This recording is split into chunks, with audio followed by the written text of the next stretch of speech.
দেশ বিদেশের বাছাই করা খবর নিয়ে সর্বদাই সত্য সন্ধানী ই নিউজ ভারত।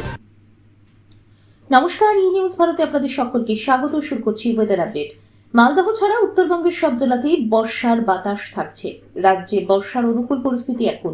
শিলিগুড়ি থেকে আরেকটু এগিয়ে রায়গঞ্জে এলো বর্ষা। আবহাওয়াবিদদের অনুমান, আগামী দুদিনের মধ্যেই বাংলা, বিহার, উড়িষ্যা এবং ঝাড়খণ্ডের বাকি অংশে পৌঁছে যেতে পারে দক্ষিণ পশ্চিম মৌসুমী বায়ু। রাজ্য জুড়েই মূলত মেঘলা আকাশ থাকবে। সব জেলাতেই ঝড় বৃষ্টির সতর্কতা থাকছে। বজ্রবিদ্যুৎ সহ ঝড় বৃষ্টি চলবে। উত্তরবঙ্গে বিক্ষিপ্তভাবে ভারী বৃষ্টি হবে উপরের দিকে জেলাগুলিতে। পাশাপাশি দক্ষিণবঙ্গে গরম এবং অস্বস্তির সঙ্গে বজ্রবিদ্যুৎ সহ ঝড় বৃষ্টি চলবে, এমনটাই জানিয়েছে আবহাওয়া দপ্তর। আজ শুক্রবার বিক্ষিপ্তভাবে ভারী বৃষ্টি হবে জলপাইগুড়ি, আলিপুরদুয়ার এবং কোচবিহারে। আগামীকাল শনিবার বৃষ্টির সম্ভাবনা দার্জিলিং, কালিম্পং, আলিপুরদুয়ার, কোচবিহার এবং জলপাইগুড়ি জেলাতে। দক্ষিণবঙ্গের প্রায় বেশিরভাগ জেলাতেই বজ্রবিদ্যুৎ সহ হালকা থেকে মাঝারি বৃষ্টির সঙ্গে 30 থেকে 40 কিলোমিটার বেগে প্রতি ঘন্টায় দমকা ঝোড়ো হাওয়া বইতে পারে। কোথাও কোথাও 40 থেকে 50 কিলোমিটার বেগে ঝড়ের গতিবেগ থাকার সম্ভাবনা রয়েছে। থাকবে বজ্রপাতের আশঙ্কাও। শুক্রবার বৃষ্টিপাতের বেশি সম্ভাবনা রয়েছে পূর্ব পশ্চিম মেদিনীপুর, ঝাড়গ্রাম, বাঁকুড়া, পুরুলিয়া এবং পশ্চিম বর্ধমান জেলায়।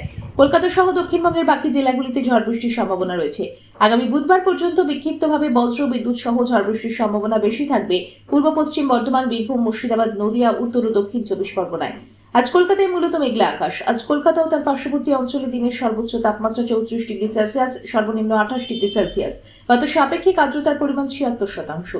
অনুভূত তাপমাত্রা 38 ডিগ্রি সেলসিয়াস। গত 24 ঘন্টায় বৃষ্টি হয়েছে 1.6 মিলিমিটার। ব্যুরো রিপোর্ট, ই নিউজ ভারত।